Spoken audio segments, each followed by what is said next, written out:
Yes, I guess the Brilliant. recording is started. Thank you. Thank you. And good morning, good afternoon, good evening, colleagues who actually are joining this Knowledge Cafe being organized by the Integrated Policy Practitioners Network in collaboration with the United Nations Environment Programme, focusing on the issue of integrated policies to deliver the UN Common Approaches to Biodiversity and Pollution.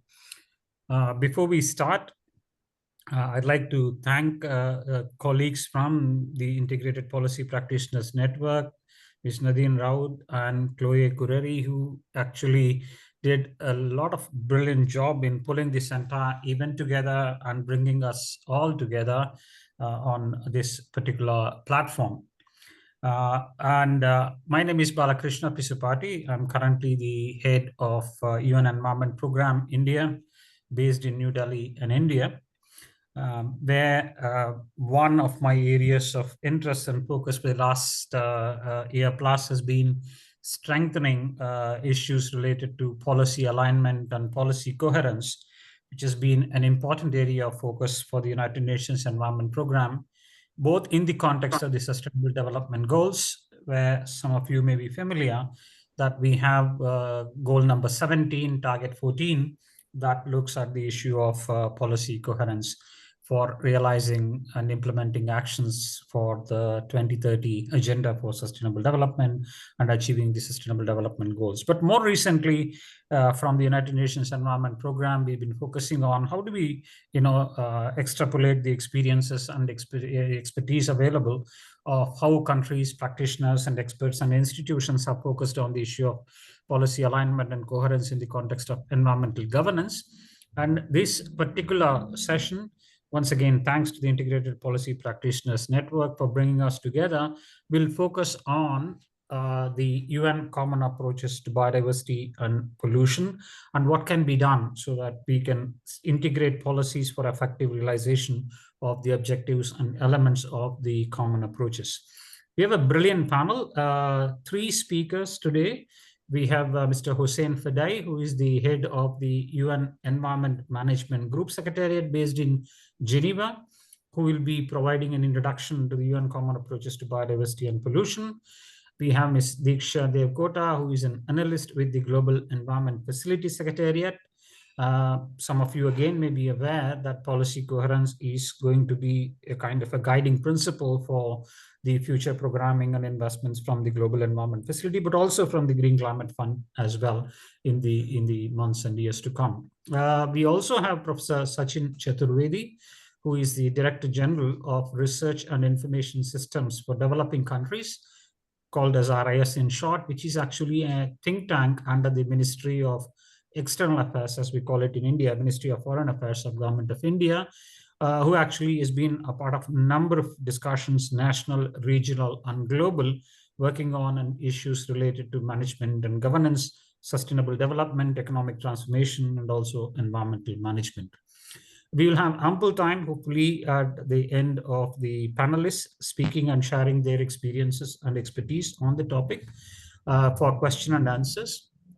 But at this point, perhaps I'll give the floor to Nadine to provide a little bit of an overview of the Integrated Policy Practitioners Network for the benefit of the participants. Once again, thank you very much for joining this particular webinar.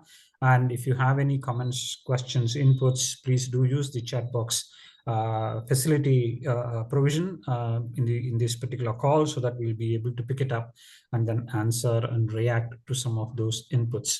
Nadine, over to you. Thank you so much. I'll be very brief. I shared the link in the chat, and that might be the best source of information for you to find out about this network. It brings together 10 UN agencies. We decided since the start of the SDG implementation to come together and really think through integrated policy solutions and what can really move the needle at the country level. So this network has produced a lot of fantastic resources. One of them I will share right after I'm done speaking is an e-course on integrated policy approaches. That is 4 hours of your time that I highly recommend you take. And without further ado, I'm going to pass on the floor to our first speaker, Hossein.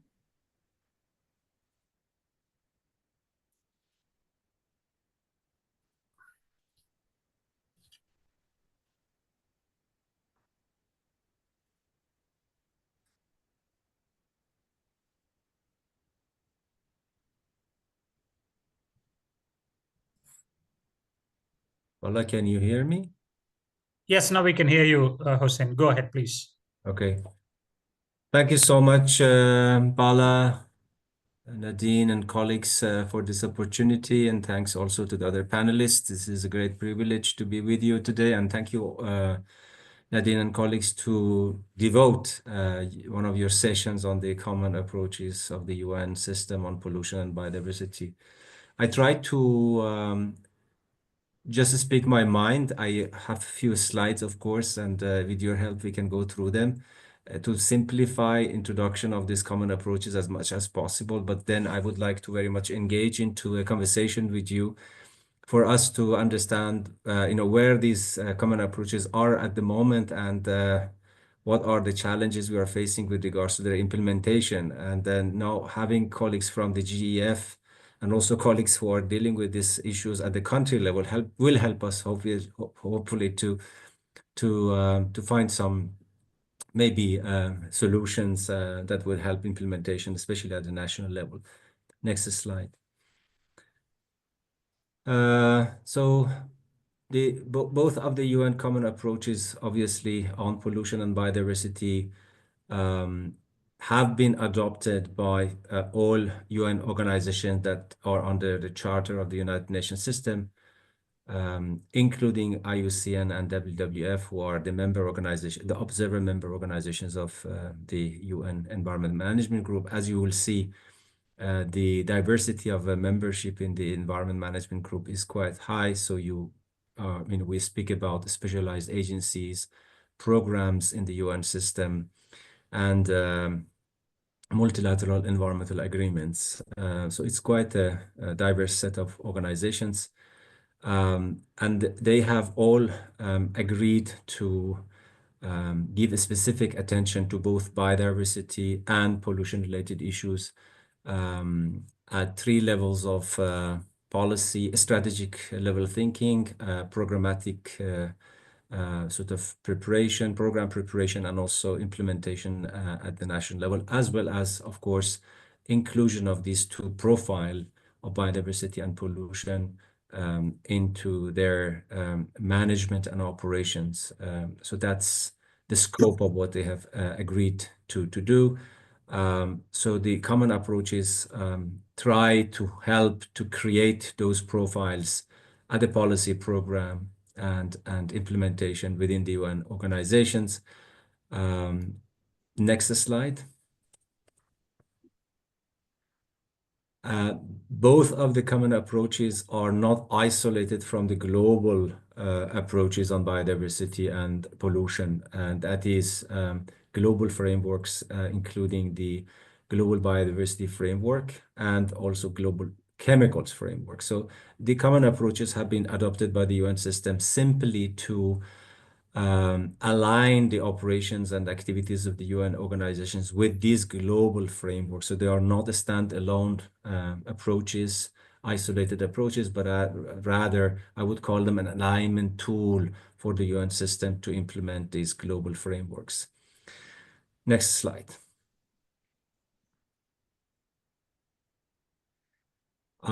Both of the common approaches for pollution and biodiversity are result-based frameworks. So unlike maybe sort of in the past when we had like ad hoc approaches to a topic, or we had an issue-based approach to addressing environmental challenges, the common approaches have brought in place a logical framework for them to last longer, for them to be able to commit agencies to report, and for us to be able to monitor the implementation in a sort of by providing a logical framework which has, of course, a vision, a set of goals, outputs, outcomes, and indicators for monitoring. So both of them are following the same sort of methodology to be really result-based. As you will see in these two slides, or two sort of pictures in the same slide for both biodiversity and pollution common approach, you will appreciate the fact that both of them actually have been sort of developed in an integrated thinking, meaning that in neither of them we have tried, or the member agencies have tried to focus on specific environmental issues in their isolations to be integrated. Rather, they have been defined in much broader terms and concepts, such as, for example, human rights, circular economy, strengthening institutions and legislations, and so on, for agencies to be able to relate biodiversity and pollution-related issues in their much broader, development or humanitarian mandate, and for them also to be very much easy to be connected to the SDGs, Sustainable Development Goals, and so on. So I would just like to appreciate also this integrated thinking also in preparation of the common approach themselves. Next slide. What we are doing in the environment management group towards the implementation of these common approaches has so far been sort of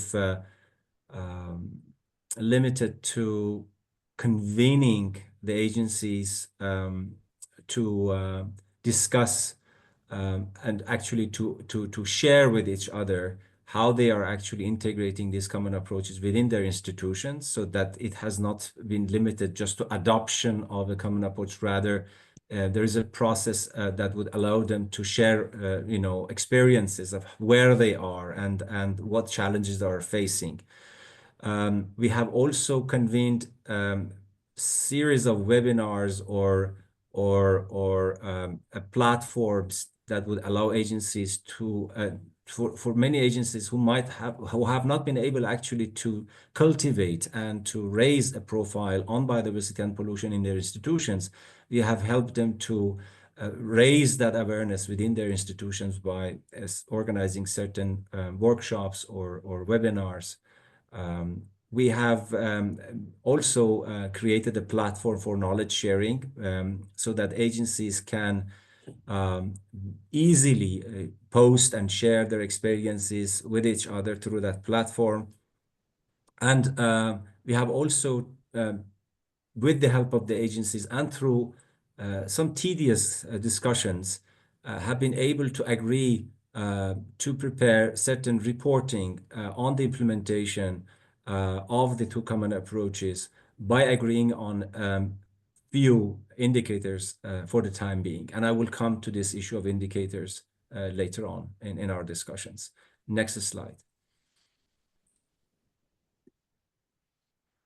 So as you will appreciate in this slide, we have agreed in the beginning of this process that the timeline for implementation of the common approach would be in 4 phases. Of course, the phase of preparation, the phase of letting agencies to adopt and integrate within their institution, phase for implementation and our role to support agencies in implementation, and then, of course, the phase for reporting and evaluation. So we have estimated that by 2030, we should be able to report back on as how much these two common approaches have been implemented by organizations, what progresses we have made, and what challenges we are still facing with regards to these two common approaches. Obviously, as you will see in the other pictures in this slide, we have tried to map the agency's mandate with the goals and targets of the two global biodiversity framework and chemicals framework, showing where the mandates contribute to those goals, and also, of course, map those mandates to the 15 objectives, for example, or outcomes of each common approach. So this is just to say that our aim has been to have some sort of a baseline to be able to measure, the progress that we will be making in the end of the process, to see what progression we have had through this sort of cross-mapping and baselines that we have prepared. Next slide. So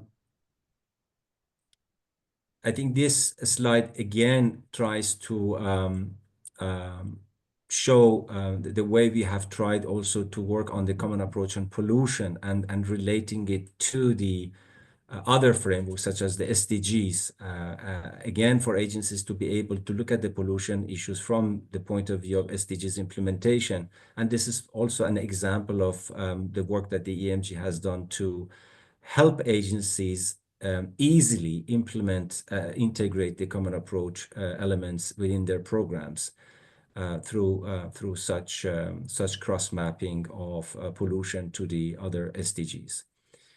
I think I am done with this slide, if I'm not mistaken, Nadine. There is no other slide from my perspective. But what I would like to, make use of the time, if I'm still within the time, would be just to address a few topics as we, speak about the challenges in implementation, if it is the time now, just to say that in summary, we have been able to help agencies agree on integrating these commitments by reflecting those in their strategic documents or policies.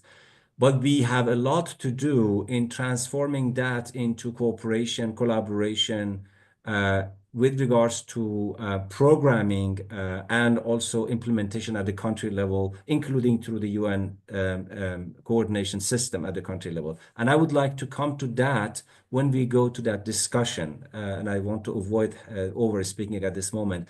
And of course, I would like also to emphasize the fact that one of the impediments and the challenges towards implementation of the common approach and transforming this common thinking in terms of policy into common implementation or collaboration is the challenge of our means of implementation and resources, obviously, that we need to orient them toward joint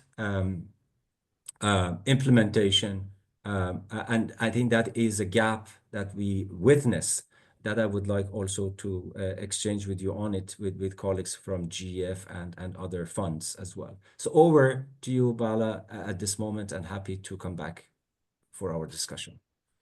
Thank you, Hussein. Quite useful, and I've already picked up some of the comments in the chat box about how interesting this presentation has been in terms of the common approaches.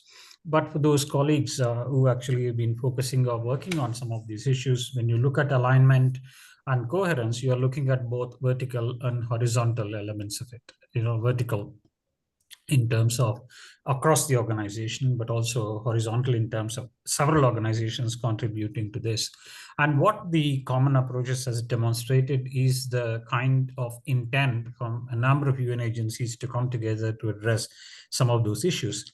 But as Hussein was mentioning, the critical element of the ability of the UN system to see how effectively we can realize the elements that are a part of the common approaches, the entire implementation component of it is going to be lying at the national and regional levels to a large extent. That is where the element of the UN country teams, different organizations, UN entities coming together, comes to play a very, very important role.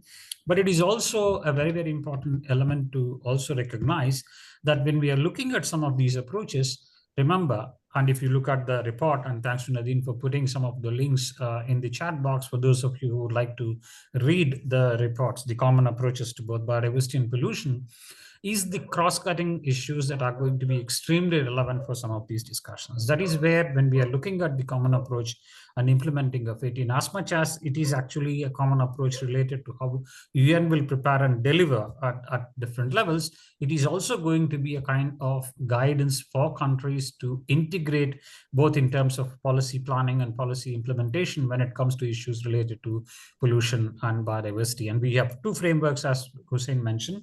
It's going to be extremely relevant for us to get on top of these things to realize the objectives. So at this point, I'd like to invite our colleague Diksha Devkota, the GEF Secretariat, to speak about the policy coherence for integrated environmental benefits from the GF perspective. Diksha, over to you. Great. Thank you very much, Bala, and good time of the day to everybody. I would definitely start with, thanking Bala, Nadine, and colleagues at IPPN for the invitation, and as well as this opportunity to learn and share from my fellow panel members, as well as the participants. So I'll be sharing about the GEV's perspective and GEV's agenda on policy coherence today. Could we go to the next slide, please? So just a brief introduction to the GEF. So what is the GEF? So GEF is a trust fund that serves as a financial mechanism to several multilateral environmental agreements. As you can see, these entail the 3 Rio Conventions, CBD, desertification, as well as the climate change conventions. And we also have other conventions such as the Minamata Convention, Stockholm, BBNJ, and hopefully more coming onto the list in the near future. We work with about 186 participant countries, some of them being our donor countries, and some of them about 150 being our recipient countries. And we have projects, or we're providing resources to projects on different focal areas, as you can see: biodiversity, international waters, chemicals and waste, land degradation. And we also work in the integration of these areas from what we call our integrated programs. So we have 11 integrated programs that cut across focal area, including some that tackle both biodiversity as well as pollution issues. So that's a brief introduction to the GEF, and if we could move to the next slide. So as I mentioned, GEF is the financing mechanism for several multilateral environmental agreements. So the nature funding gap, for obvious reasons, is of critical importance and importance to us. So basically, international conversations are converging around the fact that our global goals and targets to the environment cannot be fulfilled if the nature funding gap is not reduced. And there are different estimates on how big the nature funding gap is, but there is a general agreement on a couple of facts that, there is a nature funding gap, there is a wide nature funding gap, and the nature funding gap needs to be narrowed. So essentially, there are 2 approaches to narrowing the nature funding gap. The first one, of course, is increasing financial flow through increasing ODA, public-private partnerships. But there is also another crucial element of actually reducing the financial needs. And a reduction of the financial needs is very much possible by coherent activities and actions, or enabling conditions at the national level where synergistic activities and actions are happening to reduce the nature funding gap. If we could go to the next slide. And that is essentially what policy coherence is. So policy coherence is the systematic promotion of mutually reinforcing policy actions across various governmental departments and agencies, creating synergies towards the agreed objective. And of course, in our case, it is environmental benefits or pollution and biodiversity. Can we go to the next slide, please? So policy coherence has several important roles to play as we invest our resources, we invest ourselves into environmental conservation, environmental benefits. So it, of course, promotes a whole of a government and a whole of a society approach where every agency, every element of the society and the government is working together in a combined approach towards environmental benefit. It, of course, also promotes cross-sectoral, cross-ministerial, and cross-institutional collaborations at different levels. Naturally, it leads to enabling environment that can promote the elimination of perverse incentives, as well as promotion of positive incentives, with all the chatter around subsidy reforms and positive incentives that we hear. Policy coherence is definitely one of the angles to go towards it. It also helps align, catalyze, and mobilize resources from different sources, eventually narrowing the nature financing gap. But in the long-term picture, policy coherence definitely maximizes investments and ensures the sustainability of our results. Next slide, please. So the GEF has an advancing agenda on policy coherence, as Bala mentioned earlier. We have found elements of policy coherence since our founding principles. And there has been elements of policy coherence as a concept, as an approach, as outcomes in different phases of the GEF cycle, which is what we call our replenishment periods of every 4 years. So we are currently in GEF 8, which is our replenishment cycle at the moment. And for GEF 8, policy coherence was really brought explicitly into GEF programming in multiple ways, and I'm going to speak about that later. And then as we look forward to GEF 9, which will start next year, we're definitely looking ahead to see policy coherence even more integrated and featured in GEF programming and GEF operations. Can we go to the next slide?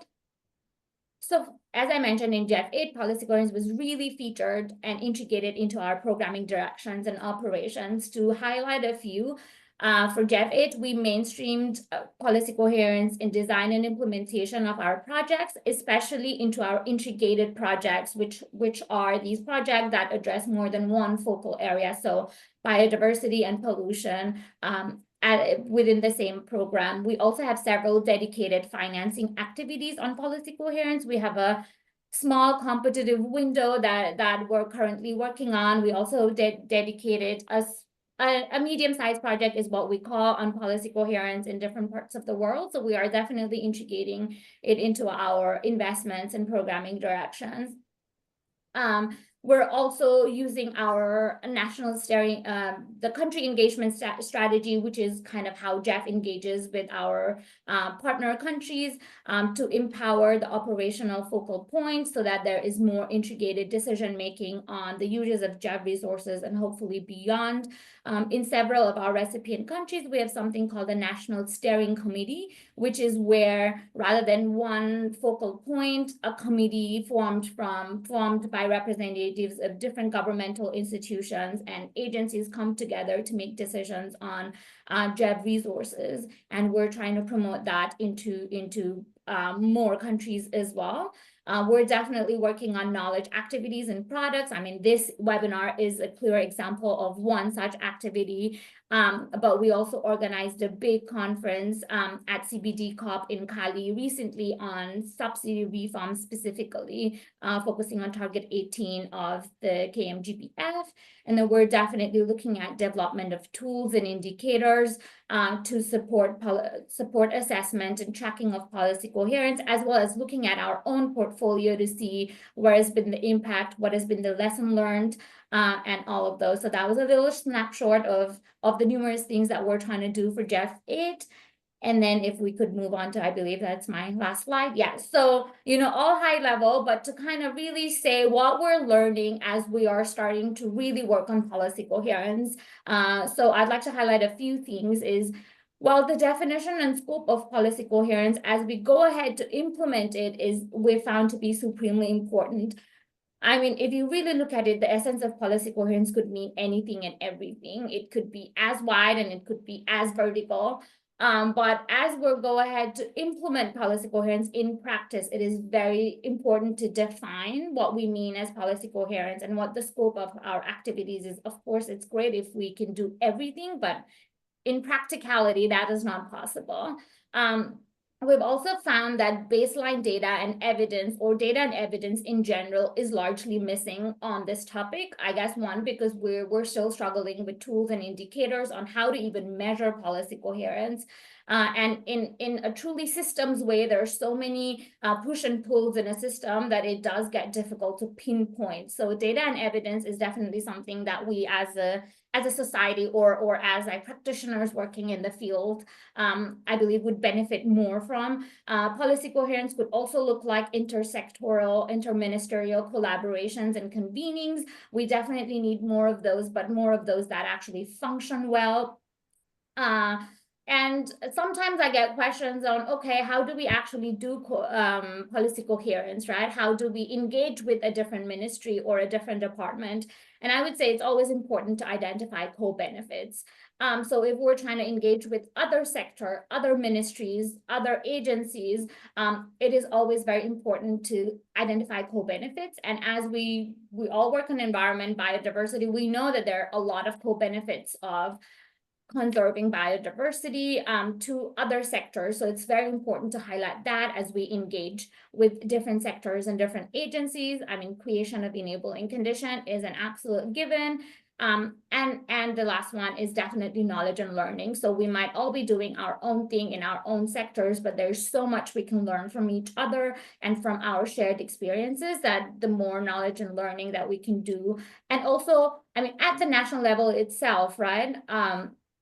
So when it comes to knowledge and learning, it's not just from practitioners to practitioners. We can even bring policymakers in the mix. So kind of trying to get creative with the mix of knowledge and learning. So I would leave you there. Thank you very much for your time, for your attention. And of course, I'd be happy to answer any questions or engage further into and go into details as needed, as requested. So thank you. Thank you, Diksha. Thank you very much. And if there are two very specific points in your last slide that can certainly guide a little bit more of the discussion in the time for this webinar, will be one, focusing on the co-benefits, and two, creating the enabling environment. I think those two are going to be extremely critical in terms of our move forward, both within the UN system, but also outside in terms of moving the needle a little further. Maybe at this point of time, I'd like to invite Dr. Sachin Chaturvedi, the Director General of Research Information Systems in India for developing countries, who actually has got decades of experience looking at development, economic, and environmental linkages much more practically, both in terms of policy development in India, but also implementation elements of it. So certainly, I'm sure that he'll have interesting perspective coming from a country, especially India, where a lot of these things are going to be guiding, positioning India into the future. Dr. Sachin, over to you. Thank you. Thanks a lot, Bala. Thanks, Nadine, for this kind invitation, and thanks, IPPN, for getting us all together. I think Hussein and Dakshay have sort of placed together the key perspectives, which are so much important in terms of how we bring in biodiversity targets in sectoral policies and plans, and then how do we bring in greater policy coherence.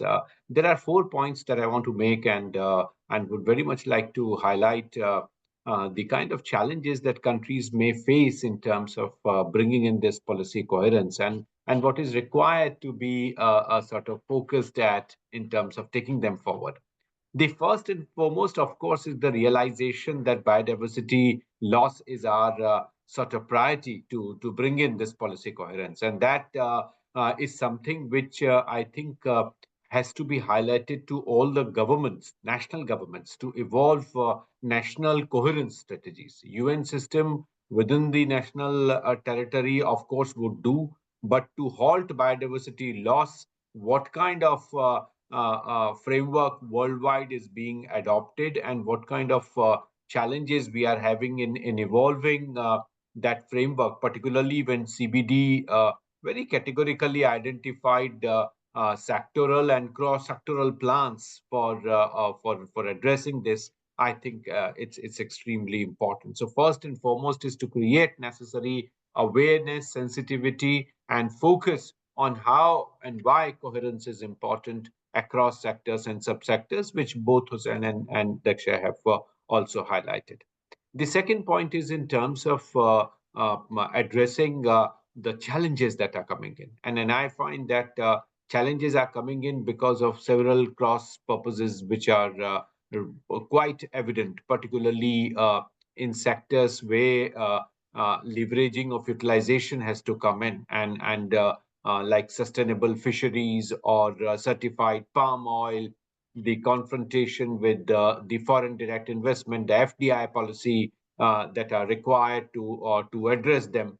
The efforts in terms of harmonization of trade classification. Bala, you would recall, as chairman of the National Biodiversity Authority of India, you had tried to make an effort to identify HS codes from harmonized system of trade classification and their parallels with the industrial classification, what the complementarities are between them and how do we converge them. So those issues, I think, are extremely important. That's my second point. The third is to draw lessons from UN entities like UNCTAD, and they have evolved trade and biodiversity, very positive sort of effort to highlight the dimensions of future engagement. So if we draw upon that, what is it that FAO and other UN agencies can really learn in terms of agriculture? What is it that they can learn in terms of the foreign direct investment policies that are needed? Hussein mentioned about circular economy. The Indian G20 presidency had talked about LIFE, the lifestyle for sustainable development. It is not about individual lifestyle. It is also about institutional approaches in terms of how do we make choices which are sustainable.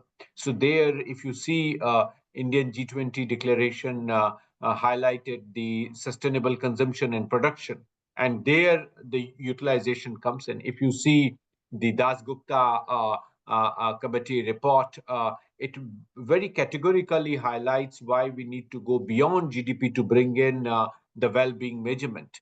Now, well-being measurement is something that UN Secretary General has already identified as his top priority. The issue is well-being measurement requires a number of other parameters which are not in sync with the SDG parameters that indicators that we have. So those parameters, both at the target level and also at the indicator level, they don't match. So you find a huge sort of concern in terms of what way forward countries would have. Hussein was absolutely right that after convening the advocacy and knowledge sharing with the mainstreaming is important. But as soon as you do the mainstreaming, you make the effort for that, you require that knowledge base. But if you have these internal contestations, then it becomes a challenge. And if I, Bala, take that little further to the challenges that the MDBs would face, the multilateral development banks would face, the definitional component goes completely haywire. In G20, we tried in terms of how biodiversity concerns can be factored in. But if we are able to succeed in terms of capturing well-being and the biodiversity content in it, then it would be far easier for us to capture that and bring in that integrated policy coherence that is needed. The fourth and the last point, Bala, is set of issues which are important in terms of highlighting biodiversity should not be sort of pushed for climate change. The measures that are needed, biodiversity cannot be making choices of the trees which are carbon sinks. So we can't see biodiversity as carbon sink. And that's where far more corrective measures are needed. UNEP and others would have to come forward. And agriculture cannot be source of energy for ethanol production, because several countries like India depend on energy security for that. So how do we bring in this kind of coherence across is important. The US withdrawal that has happened last morning, evening, whatever time we were in, that has also given a major blow in terms of how we see the coherence, policy coherence is required. So from these four perspectives, I feel that much more work is required to bring in policy coherence. Much more effort is required in terms of how we look at the dimensions of engagement and what kind of dimension of engagement we need to highlight. So some of these issues, Bala, are extremely important for us to reconcile and to bring forward the necessary heft that is needed for, as Hussein rightly said, knowledge sharing. But that would require the necessary base to come in. Thank you. Thanks for this attention. Thank you, Dr. Sachin. Thank you very much. I think that perspective coming from the ground in terms of what is happening, what needs to happen, how things need to be shaped up, is extremely useful. And you did mention about the issue related to harmonized classification. And I myself stand as a kind of a testament to that discussion, because in 2012, Government of India prepared its trade policy, which is to incentivize more extraction, export of including biological resources. And at the same time, we also had a national conservation, the Biodiversity Act, that actually looked at sustainable harvesting, sustainable use, and all of it, where the incentives was more for conservation. So two very clear sort of conflicts in terms of one ministry trying to promote, give incentives, subsidize action, on the other one, the other ministry trying to conserve. But the biggest challenge was that level of lack of awareness. I won't say incoherence to an extent, because it is more lack of awareness of the priorities of these two ministries in the context of the development aspects of it. That's why when we came in and realized that we have a huge issue within the trade and commerce component of it, for them to understand not just the monetary value of the resources that we are exporting or extracting, but there is also other values that are associated with biodiversity. And then that kind of evaluation is something which is going to be helpful, not for just the export targets, but also for the economic elements of it. So what I like to do at this point of time is that to open up the platform for if there are one or two questions, because then we will go to the second and final round of comments from our panelists. But what is interesting is that already I see on the chat box that it is not that colleagues are putting their comments, but colleagues are also trying to respond to some of those comments and questions. So the participation has been a little bit more proactive, not waiting for the panelists to give a response, but they're also discussing among themselves, which is a very, very positive element of it. But two very quick points that I was able to pick up, and thanks Nadine to also highlighting it, which probably is a question to Hussein in terms of the experiences that you mentioned in one of your slides, Hussein, on the UN country team and Bahrain, discussing the issue of pollution. The question is more on what actually happened, what's the background to that in a minute of elaboration, please, Hussein. Yeah, thank you. Thank you also to Sachin and Dishka for their presentations, which are speaking to the same challenges, and we need to speak more amongst ourselves as well. I just, having listened to all these points, I would like just to highlight. I mean, and I like the way you also categorize it in terms of vertical and horizontal. Which is what we are obviously seeing in terms of the behavior of the organizations in applying the common approaches within their own institutions, and what kind of challenges do they have to do that within their own institutions, and then what challenges do they have to apply that in terms of the relationship and cooperation with the other UN entities. I very much like to highlight the fact that implementing these common approaches that are about showing, the value of coherence and policy coherence in implementing, for example, environmental regimes or environmental agreements. It is, I mean, if you wanted to go to the core of the key areas that are important towards their implementation, one is the strong governance. You really have to have a strong governance. The second one is a strong coordination, and the third one is adequate resources, and that applies at both levels.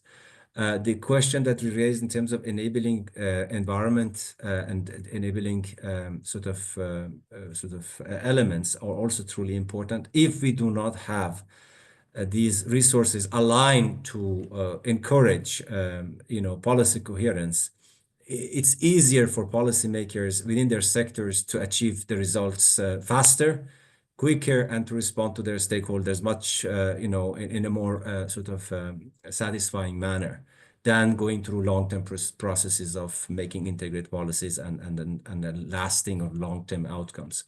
Relating to the question at the country level, what's happening, I think one of our indicators in measuring the success of the common approach is to see how many number of UN country teams are actually applying this in terms of inclusion of biodiversity, pollution, or chemicals, in the UN country frameworks, and then how can we motivate UN country teams to uptake this more and more?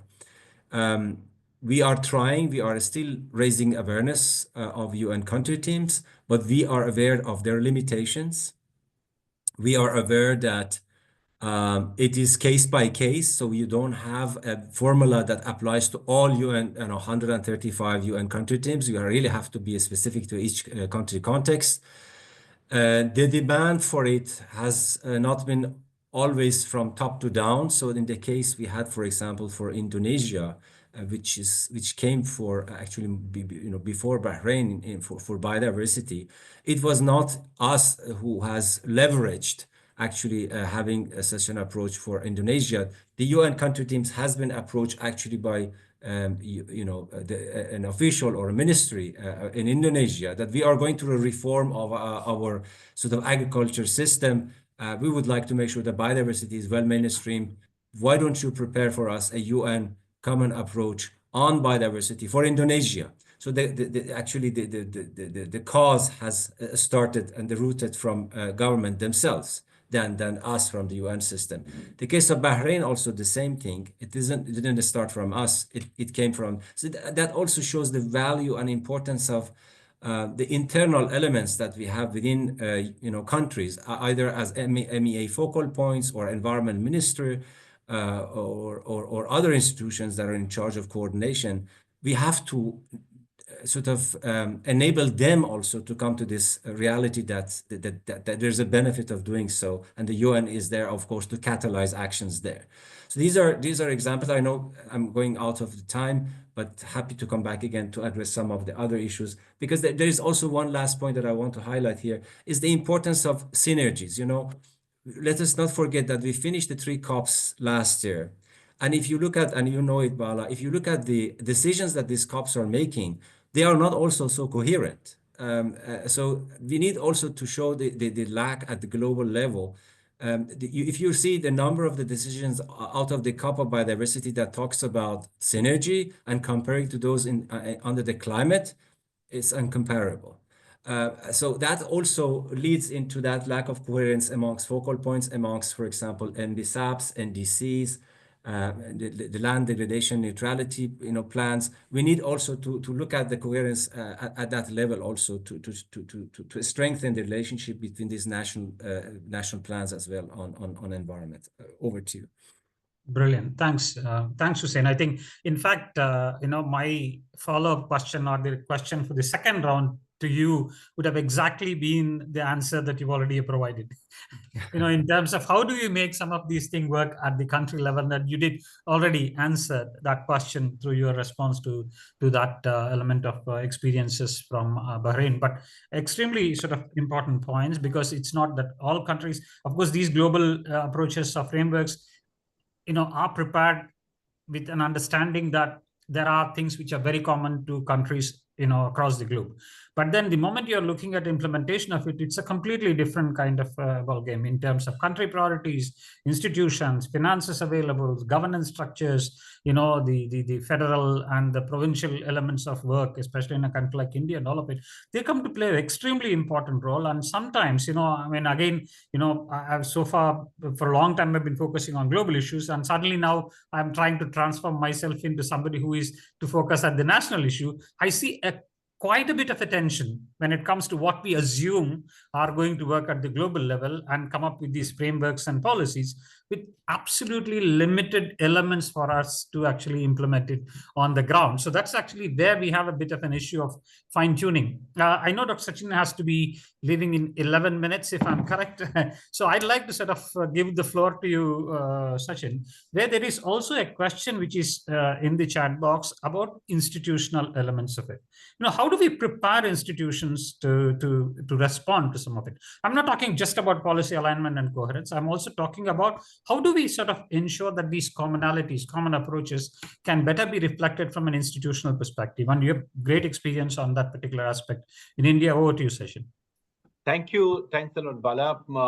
I think Hussein has reflected a bit in his presentation on this, but there are 3 dimensions which are mentioned in the chat box today, which are intertwined. Institutional framework is just one part of it, But somebody has also put up a brilliant question on science policy interface. How do we bring in a symphony across? And then somebody has asked about role of grassroots NGOs. So all the three are interlinked, intertwined in terms of how we strengthen that. And Bala, you would recall how in our response to the genetically modified products, we suggested, discussed in terms of the institutional architecture that should come in. And probably to bring policy coherence, a very strong sort of recommendation has to come in terms of roadmap that the governments may have to bring in economic ministries and not environment alone. That would not suffice. We need to bring in the narratives in finance and trade together, and that I think would be a mega task. This cannot be left to Ministry of Environment and Forest and Climate Change to address, and that's where I think biodiversity is a cross-cutting. A.K. Dasgupta committee report is a benchmark report which gives Treasury and all the finance ministries across to consider it carefully. I am also on the board of the Central Bank of India, the Reserve Bank of India. In RBI, we have been talking of how central banks can be more green, how they can be more responsive. But here, the biodiversity loss is a central pivot in terms of how we go forward. So institutional frameworks and the roadmap, I think, is extremely important. We need to, at the academic level, particularly you and the other UN agencies, would have to think in terms of how that institutional framework should look like. What kind of coordinating mechanisms are needed with finance, with trade, and with Ministry of Environment and Forest, because they also would have to be on board. So these three ministries would have to be combined. One thing, Bala, that is important is to encourage South Africa to convene for the first time a combined meeting of biodiversity-related ministries and finance ministers. It is important that we recognize, acknowledge the centrality of biodiversity in any institutional framework, both at the global level and also at the national level, regional level. So African Union would have to be sort of sensitized, and they are the ones who are hosting the G20 this time. So they should provide that feedback. This also brings in scientists and scientific community together. It also brings in NGOs and NGO community together. They also would have to be part of this. So these are three different pillars that would have to come together as three different ministries come together. So the institutional gravitas of that framework would be intense and would be very relevant. Thank you, Bala. Thanks a lot. Thanks a lot, Sachin. Very, very useful points.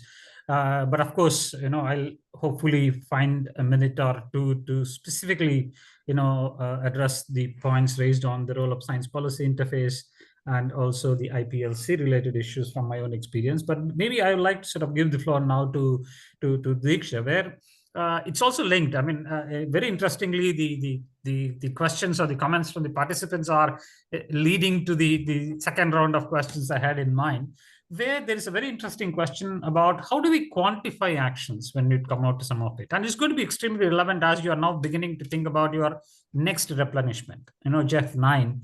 So what are I mean, you mentioned about indicators, but there are also going to be the performance related elements of it that someone needs to have. And that is where, to an extent, institutions like the GF or the Green Climate Fund should also be providing, I mean, I'm using the word nudge here, should be providing some incentives for countries as and when they are preparing their next set of projects or proposals or whatever it is for the next cycle, where they will use some of these as a kind of a baseline on which they'll be building the portfolio as we prepare for Jeff 9. But over to you in terms of your reflections on how do we quantify actions? Thank you, Bala. I, of course, get the tough one because there is no answer, right? There's no one answer. And that's I mean, that's something we've been struggling with at the Jeff as a whole community as well, on how do we actually measure and quantify policy coherence. And to sort of come back to the point on the science policy interface, as you said, this all aligns very well. We are definitely looking towards our experts. The JEF has what we call the Scientific and Technical Advisory Panel, our staff, who are made of renowned academics, renowned experts on various topics across the world. So we definitely work very close with our staff members within like our programming, but also as we now prepare for JEF 9 replenishment. We also convene what we call our TAG meetings, which are called technical advisory groups, where we invite experts from all across the world, from different institutions, practitioners who, you know, come to us and engage with us, and we engage with them on how the JEF can do what we're doing more better. And for our tag on policy coherence, measurement is a big topic on how do we actually measure it, because as us and other institutions are starting to embark on this journey of, as you said, like nudging institutions and providing incentives, that is a struggle. I mean, just to highlight a few that I have heard, and we've not been able to implement such rigorous measurements at the JEF Secretariat yet, because JEF 8 was also our first time working on it. But just in terms of my practice in the sector, there are various ones, right? Of course, tracking of policies is definitely one, especially when we're talking about subsidy reforms and incentives provision. OECD has some great data set on that front, especially on biodiversity.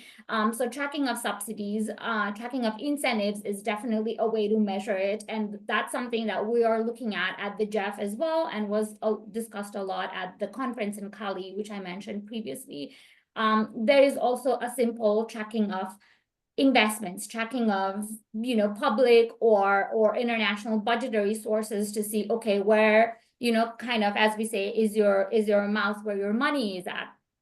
So tracking of that is definitely important. But we can also, especially when we're really at the grassroots level on the ground, we can also track, for example, behavioral changes. That is definitely a big element of policy coherence as well. And really on the ground, we can also track formation of convenings and committee as well as their functioning, right? Because we all know there are plentiful committees. We need them to be functioning. So those are some of the measures that we're really looking at. And I would like to go back to the point I believe that both Sachin and Hussein raised on the need to align frameworks or indicators or results along with policies, because that is definitely something that we need to do ourselves, but also in general is to you know, see what we're reporting against and not have two different things that need reporting, right? So streamlining of reporting or results framework, however we want to call it, that is important too. And maybe finally to underscore that, of course, there's organizations like JEF and UNEP, and we have a community of like-minded colleagues who are working together. But things like policy coherence, I believe in a lot of ways is country driven, and there needs to be country ownership and country will to push it. And of course, there are experts and other resources that come into play. And probably that also relates to the enabling conditions I briefly spoke about, but there needs to be country ownership and country drivenness, because of course policies are a very national or federal or state level issues that need to be, in a way, dealt with internally. But of course, there are external experts or resources or incentives that definitely come in. And as we move towards JEF 9, that is definitely what we are looking at as well. The negotiations will tell what will eventually happen, but that is definitely on the books as well. Brilliant. Thanks a lot. Thanks a lot, Diksha. So, I mean, two very specific points raised by colleagues online. One is related to the role of science policy interface in biodiversity conservation. I'm sure you colleagues online would have realized the recent reports of the IPBS, the Intergovernmental Platform on Biodiversity and Ecosystem Services, specifically focusing on this issue. But a lot of times what happens is the science policy interface issues are, discussed and targeted and elaborated to an extent at the global level, sometimes at the national level, but then a lot of time it's absent at the subnational level. And Hussein was there when we organized a consultation in Bonn, when we bought the panels, the science policy panels like the IPCC, IPBES, the UNCCD panel on science policy, and all of them. And one key message that came out of it was that in as much as some of these global frameworks, global platforms are looking at assessing science, recommending the policy actions that need to be put on the ground, it is also important that that science part of it also gets taken up, gets absorbed, gets reflected upon at the national and subnational level as well. And to an extent, one very clear identification of a recommendation is that the science that is relevant for a lot of developing countries is different from the science that gets practiced and assessed from developed countries.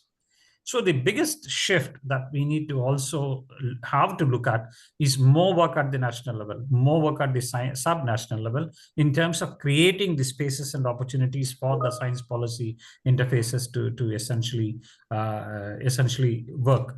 So, and that is why UNEP in India is now we are looking at both national and also at the subnational level focus on the science policy related work. IPLCs and policy integration. Of course, for those of us who work at the community level with the indigenous people and local communities, to an extent, the philosophy of their day-to-day actions are already related to alignment and integration.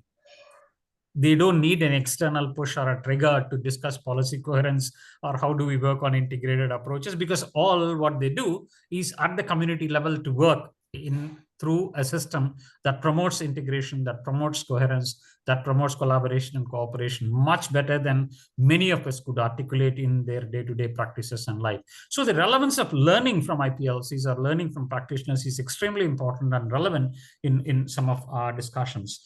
There was also a comment on the need for country-to-country exchanges. Absolutely. Peer-to-peer learning can be the best way to ensure that people will pick up the right signals and right opportunities at the right time to move it forward. Because, to an extent, the global to national or expert to lay kind of a discussions are useful, but there is nothing like you learning from your own colleagues. Kind of things. So what I like to do is that we are exactly a minute away from where we started. It's about an hour since we started.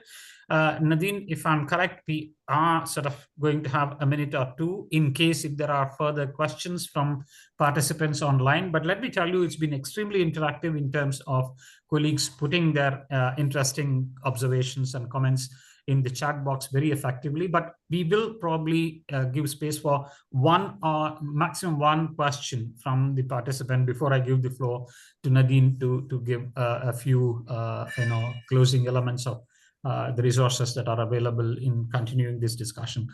Any hands up? I'll say any hand up. I have to put it singular.